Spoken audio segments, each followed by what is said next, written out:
I'd had the idea of a character who was a war photographer for a while.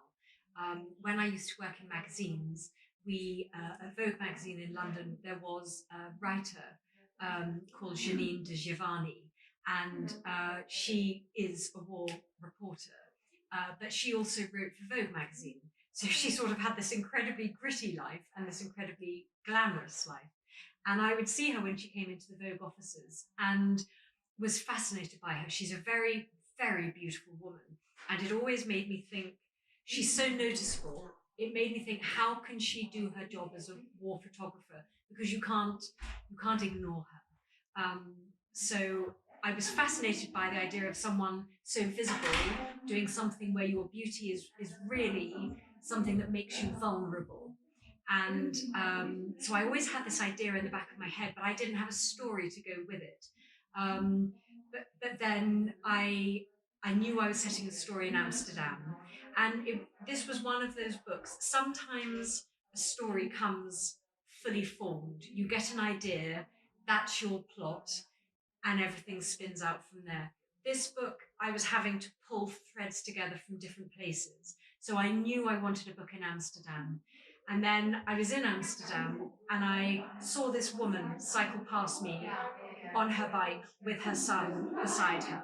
And she had such an amazing presence and a real energy to her.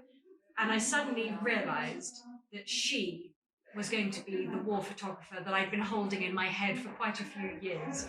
And from that point, I was then able to spin out, okay, this woman, Lee, she's a war photographer. She's now living in Amsterdam with her son.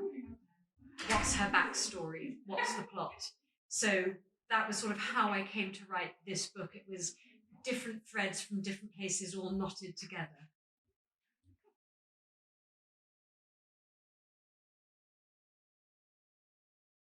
I had finished writing it. I handed it in February 2020, so literally weeks before. So Amsterdam was the last place I went to before we all got locked down. But having said that, I still don't think I would want to write about the pandemic necessarily, because I think obviously it is great material, but I think that what my books provide are a slightly heightened reality, a world that's slightly brighter, a world that's slightly better. Obviously, I do deal with dark issues. This book has very dark issues in it, but I feel that there's probably going to be plenty of books that are going to deal with the pandemic, and I don't need to be one of them. I'll keep giving people feel good, Christmassy vibes.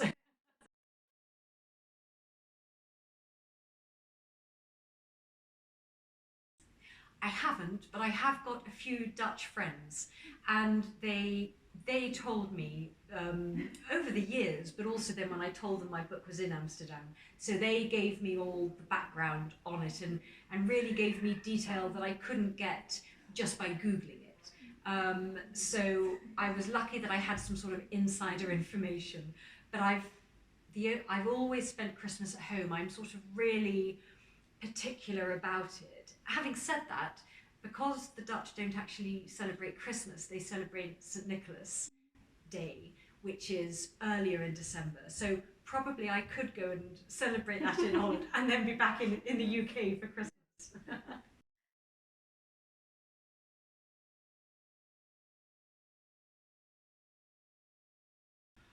Oh, it really depends from book to book.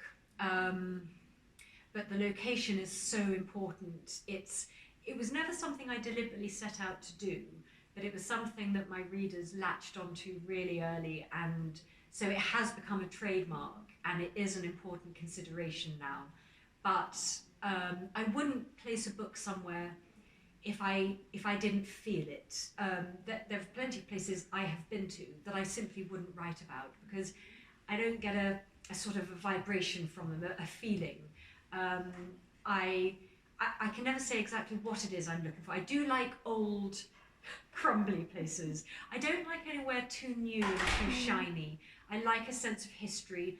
I like a bit of a sense of decay, of places that are slightly past their best. Um, so I'm always looking for that. But I like setting my characters in foreign places because I think that feeling of being a stranger, of being dislocated from home, it allows reinvention. It allows people to become another version of themselves that maybe they couldn't be at home. Um, and I think that that's really interesting to read about. People aren't too, my characters aren't too settled in themselves. There's an element of being someone new, escaping something, escaping a past, a secret, which is definitely the case in this book. So I do use that sense of place to reinforce the dislocation in the characters' lives, and that need to start over.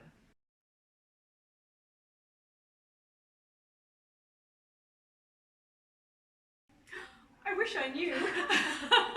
I haven't yet decided on next Christmas's book. I'm madly reading travel magazines at the moment, just looking for a street scene, anything that will just get me to go there.